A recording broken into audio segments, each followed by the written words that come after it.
Hey everyone and welcome. Today we're doing something a little bit different.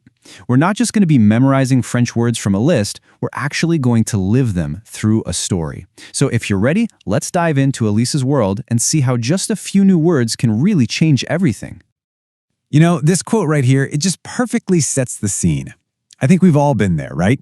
That feeling of being stuck in a routine, where your calendar looks less like a plan and more like a cage. Well, today we're going to learn the French words that are basically the keys to unlock that cage, and we'll do it all through the story of a woman named Elise. All right, so our story begins, as so many do, with that feeling of monotony. This is where we first meet Elise, and she is completely trapped in the rhythm of habit. Okay, let's pause here, because these first two words are super important. Her emploi du temps is her schedule. Her quotidien is her daily routine. Now, what's the difference? Well, think of it like this. The emploi du temps is the skeleton of your day, right? The bones that give it structure. But the quotidien, that's the feeling of that day, the experience of living it over and over again. You need both to really describe the rhythm of life in French. And here we see her routine in action. First, se lever, to get up. Then, se brosser les dents, to brush one's teeth. And s'habiller, to get dressed.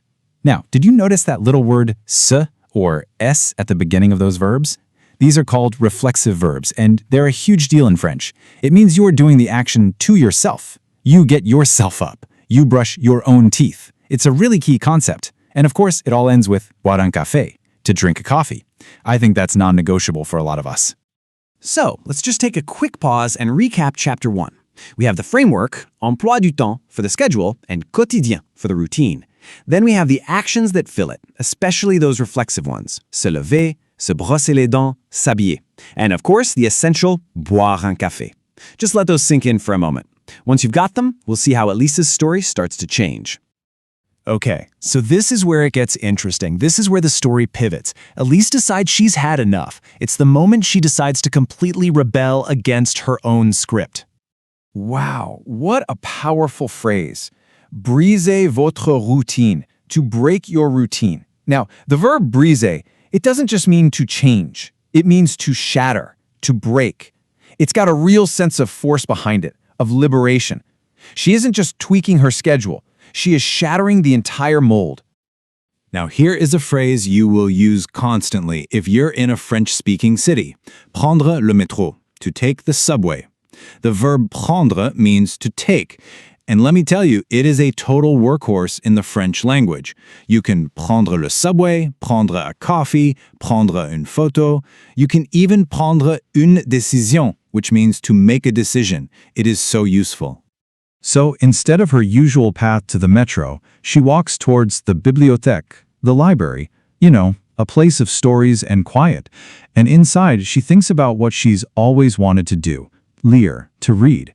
Two simple, beautiful words that signal a huge departure from her normal day.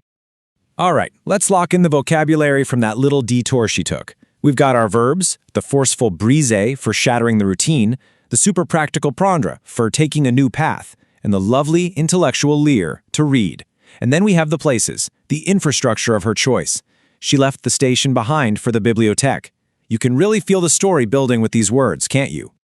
So Elise's small act of rebellion, it starts to have this immediate ripple effect. Just by breaking her routine, she's suddenly opened a connection. The world is starting to talk back. So her phone buzzes. It's her friends. The verb here is discutant. They discuss. That ENT ending on the verb is your clue that it's the they form. And who are they? Her ami, ou ami. Now this is a really critical distinction, and it's so important that we're going to dedicate the next slide to it. Okay, listen up. This is one of those rules you just have to know. Ami, spelled with an S, can mean a group of all male friends or a mixed gender group. And I mean, even if there are 99 women and just one guy, you have to use ami. Now, amis, ending in ES, is only, and I mean only, for a group that is 100% female. Getting this right is a huge step to sounding more natural in French. So, what are they all discussing? A fête? A party? And what's the occasion? It's an anniversaire de naissance, a birthday.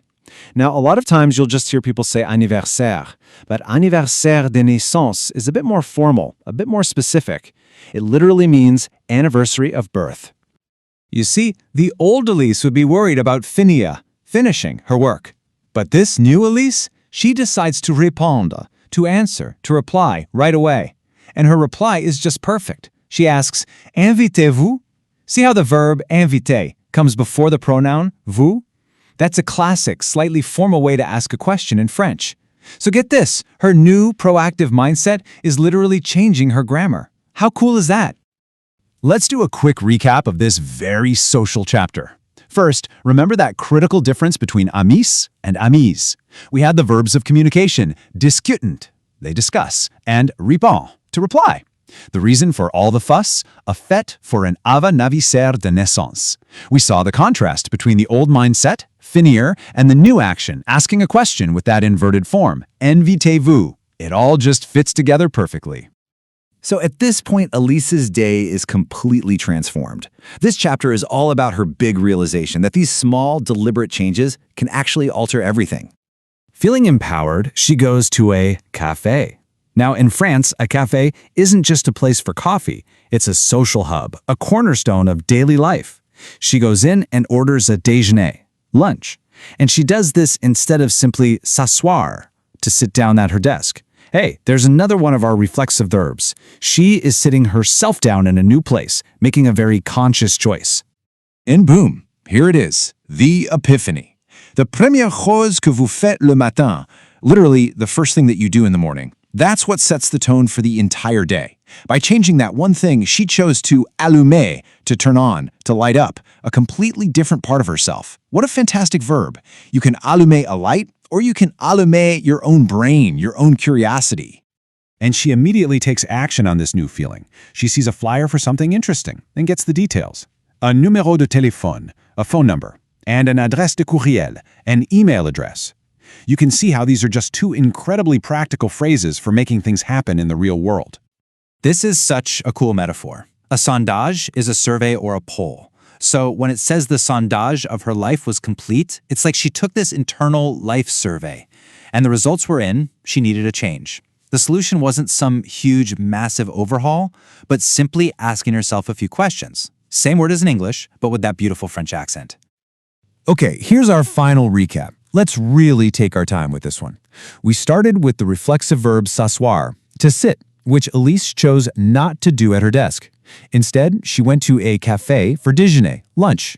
This led to her big insight about the premiere shows, the first thing in the morning, and how it can allumer, turn on the rest of your day.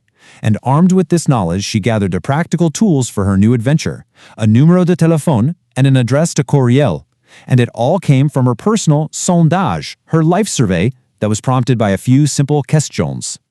And that brings us to the end of Elise's story. But it's really the beginning of yours.